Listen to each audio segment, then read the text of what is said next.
So I'm really pleased today to have Ken Costa. I'm going to be talking to Ken. For those of you who don't know him, Ken has had a career in finance for the best part of 40 years, from South Africa originally, but has been involved in a whole bunch of different things. He's very involved in Alpha and Alpha International, in church, and has written numerous books on faith and work, on purpose, and a whole bunch of other things. And we're going to touch on all of those. He's married to Fee, and they've got 4 grown-up children. And it's wonderful to have you with us today, Ken. Well, it's wonderful to be with you and with all those that are listening in to this. I wished I could be there in person. You kindly invited me to do that, but until all this ends, we'll make a really good show of being live. Fantastic. Thank you, Ken. And just give us a little insight into what you're in London at the moment. You're speaking to me from London, where you live and you work. But just tell us a little bit about how is lockdown going for you? Well, it's not my favorite activity. We are in lockdown. We are in London. London is eerily quiet. Fee and I bought 2 bikes, so we cycle around the place, which the roads are relatively empty, which means I don't have to worry too much about being knocked off my bicycle. But cycling has been quite fun to do, so it's something different. We're allowed out, so we go for our walks in the parks. We know all the walks, we know all the parks in London. So from that point of view, all right. But just like everybody else, it's a struggle to actually get both a routine and to do something different. So when you ask, well, what are you going to do today? Well, Zoom calls, talk, do some work. So yeah, not my favorite. And you were saying to me earlier, Ken, that you've been on Amazon a little bit. Been on Amazon a bit, trying to get someone like my wife to cut my hair, but clippers have run out completely. You can't get anything that the barber uses, and the barbers are not going to be allowed back until goodness knows when.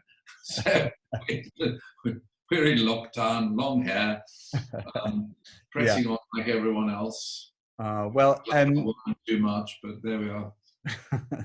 Ken, tell us a little bit about your story. I mentioned that you're from South Africa originally, but I think I'm right in saying that your teen years and your pre and university years were a time of, in some ways, a bit of a crisis going on in South Africa. Just tell us a little bit about that.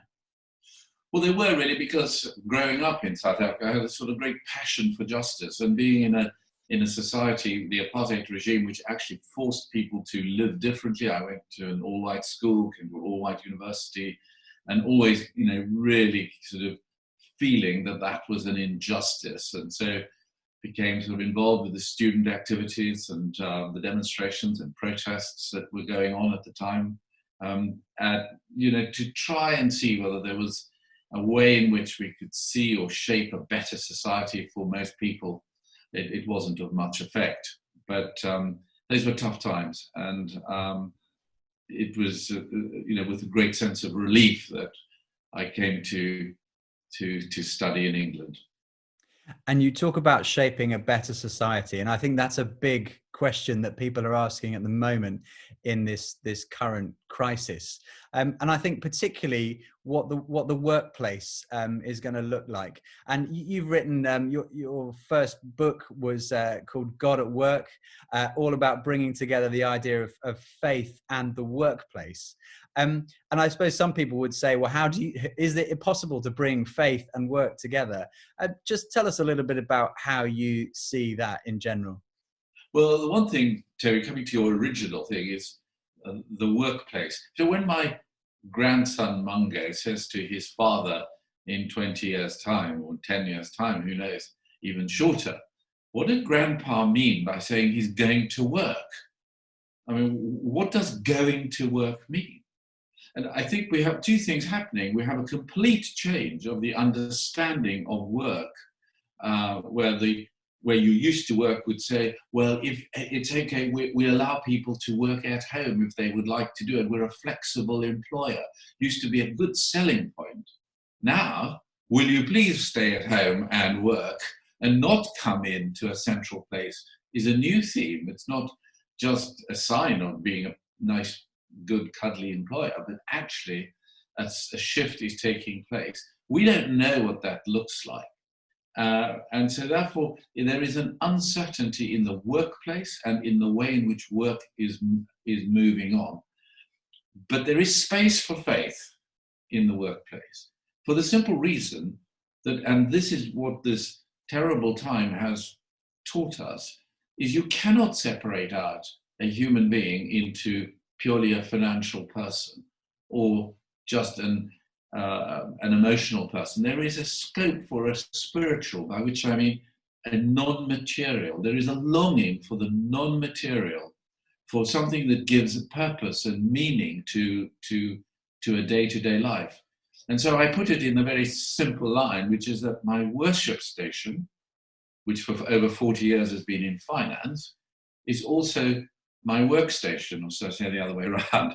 My workstation is my worship station, because God calls us into various different places, and therefore we serve him there rather than just to say, oh, there's a divide between the sacred, churchy stuff and the secular, which is the sort of day-to-day stuff that most of us have got to be doing.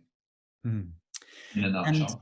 And to just tell us, where in terms of business and the economy at the moment, it's probably very early days, but there's huge challenges where, you know, companies who are struggling, small businesses who are definitely struggling.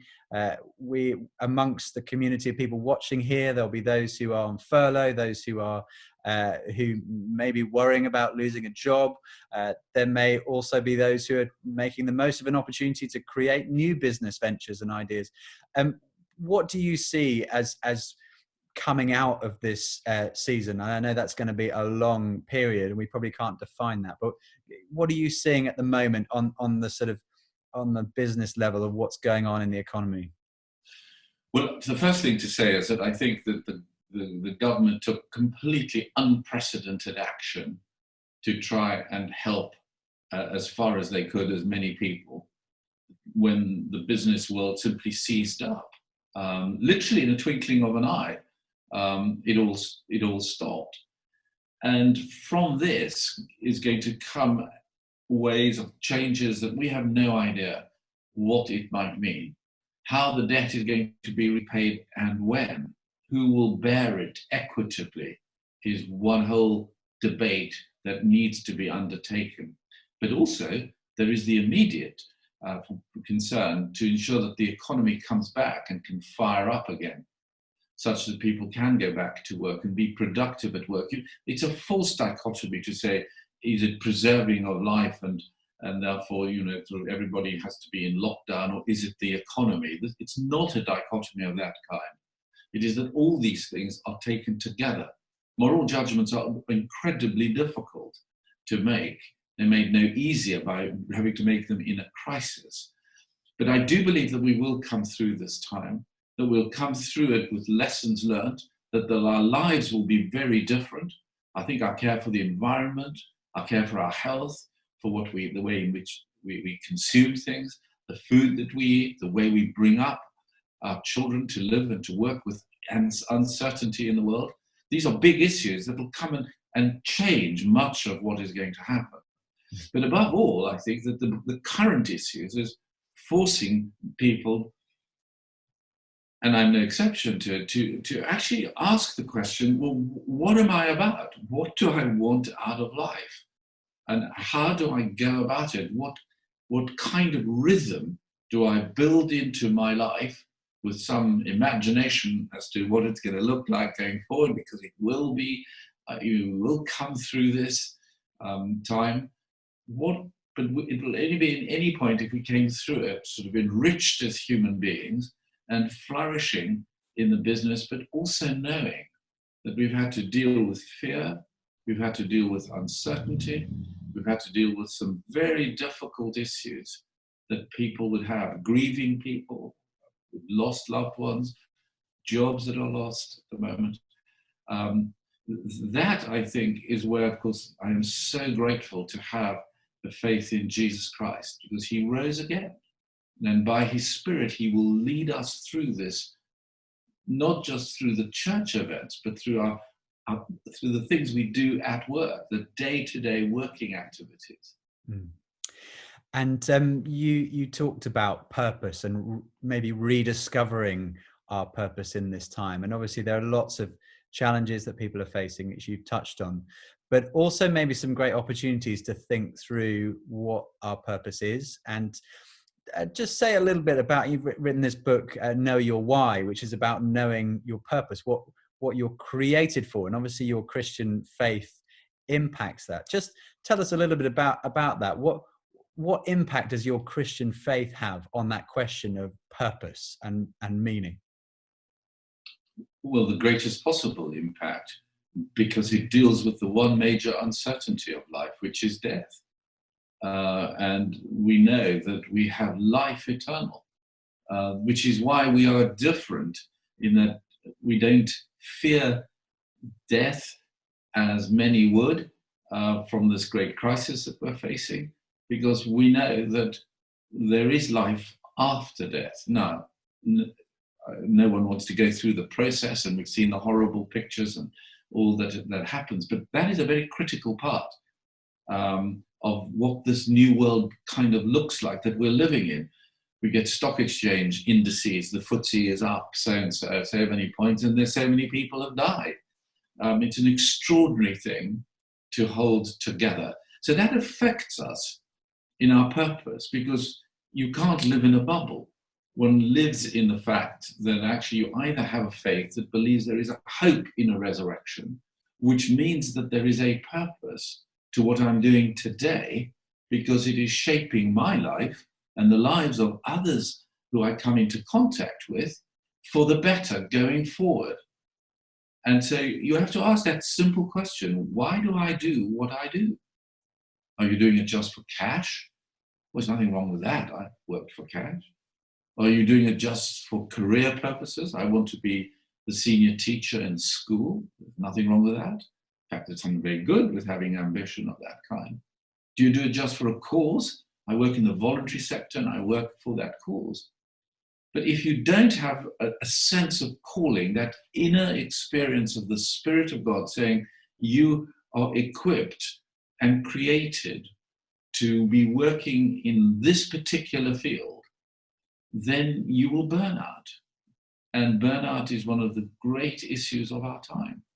So that's why calling is important, because it enables us to rest in the knowledge that God calls us, equips us, and gives us the strength to go through these very, very difficult times with a renewed hope about the future. And what would you say to someone who is reconsidering their life, their meaning, their purpose, but also maybe because of circumstances of change, of family changing or workplace changing or job changing? What principles would you encourage someone to look at if they were thinking, well, how do I rediscover a purpose for myself now? Well, particularly now, I would say face up to the reality. I mean, there's no point in doing anything other than facing the reality. I haven't got a job. I don't know that I'm going to have a job to go to. I have no idea of what I want to do the rest of my life. I'm wanting to go to university. I don't know whether it'll open or not. So the first is to really face up to it, rather than to try and sort of sugarcoat the pill. The second is to fight the negative within us. All of us, the tendency would be to look at it in very negative ways. And therefore that needs to be fought, and say, no, I'm not going to allow that to happen. I won't allow that into my mind. My mind, I can still control what comes into my mind. And we have to do that rigorously each day, because otherwise the negative tilt will take it over. And then the third is to be filled with God, to filled with the Spirit of God, who enables us to be able to look forward with hope. We don't know exactly how it's going to turn out. We don't, the things that we hope for are one thing, but the person that we hope in will always be there. And yes, there may be disappointment, but hey, that's called life. And some people will have it tougher than others. And that's why we learn to work together, help each other to come through this difficult time. That's why communities matter in times like this. It's because we are able to make up to each other and with each other for the sort of the lack of purpose, understanding that we could see. So face up to it, fight fiercely, and be filled with God. And allow hope to build up again. Think of new things that you could do, or a new take on an old job. It doesn't have to be something entirely new. It could be a new way of looking at it, a new perspective. Read what's happening, listen to people around you, not necessarily the news every day, because that will just put you into a gloom. But what could I do that could actually give meaning to this next phase of my life? Not easy. And I sound glib, but I hope not, because, well, we've all been through it. I have, certainly. Thank you, Ken. And just various people and commentators are giving their opinions on what's going on from an economic point of view, and in terms of how society might look differently.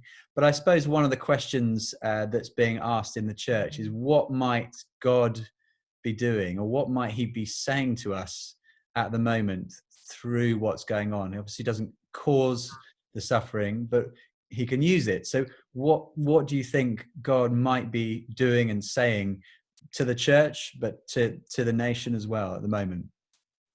Well, Toby, you're the vicar. You'll have a closer insight to God and his ways.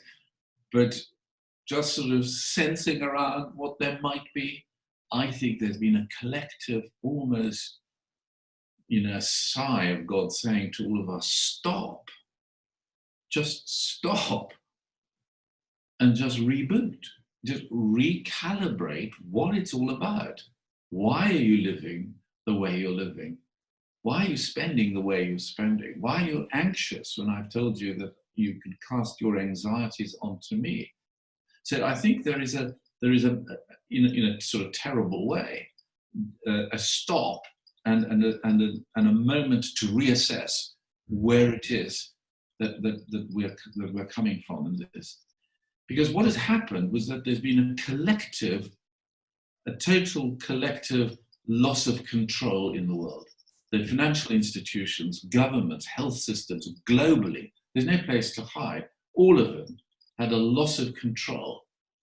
And for the Christians, and for those who are looking to the Christian faith as to whether it's got any meaning to it, there is that sense that God is in control. Of course, as you said, he didn't create this virus. But what he has allowed us to do is to draw positive good out of it. And one of which is just the reassessment of how we can live going forward. So yes, I believe there will be some great moment coming through this of a renewed faith, an awakening of faith, a renewed hope, and a vibrant church that will reach the needs of people rather than merely to be looking after itself. Very interesting. Thank you so much, Ken. We've been in St. Nick's every week. We've got a top tip on how to survive lockdown. We've had people talking about baking. We've had people doing keepy uppies and beating their record. Have you got for us a top tip on how to survive lockdown? Well, that's a googly. Okay. Unlike you, Toby. How do I survive lockdown? I think leaving aside binging on normal people or whatever it is that you're watching, I think the essential piece of this is to have both a routine for the day, which starts with an additional time of reflection or meditation or Bible reading or whatever you do, a routine that you can, and build the walking and the cycling and the exercising that we're now allowed to do, but also to try and disrupt it in some ways. So my wifey has bought a mobile, but as a table tennis net that you can put on a table. You don't have to have a great big table for it. In order to do, it's a distraction, to do something that is different. And for me, that is, well, I've never really hoovered the house.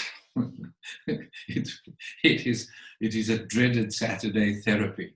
But you know what? It's good for the soul. Good to learn things in lockdown that you won't hopefully have to do again.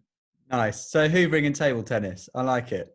Great combo. I'm sure that, well, anyway, I'm sure there'll be lots of people who are going out and buying table tennis nets and or hoovers right at this moment. Ken, thank you so much for your time. Really appreciate it. I know you're incredibly busy, and we will think long and hard about some of the things that you said. So thank you so much for being with us today. Wonderful to be with you. And if I could leave you with one last thought, which is this, that Jesus came to the disciples who were in lockdown mode just after the resurrection. He came through a locked door and he unlocked their fears. And he said, peace be with you. And that is the great heritage that we have. Even in lockdown, the words of the Lord by the Spirit of God still whispers, peace be with you. And that is our great heritage, worth spreading that good news. And thank you so much for having me. Ken, thank you so much.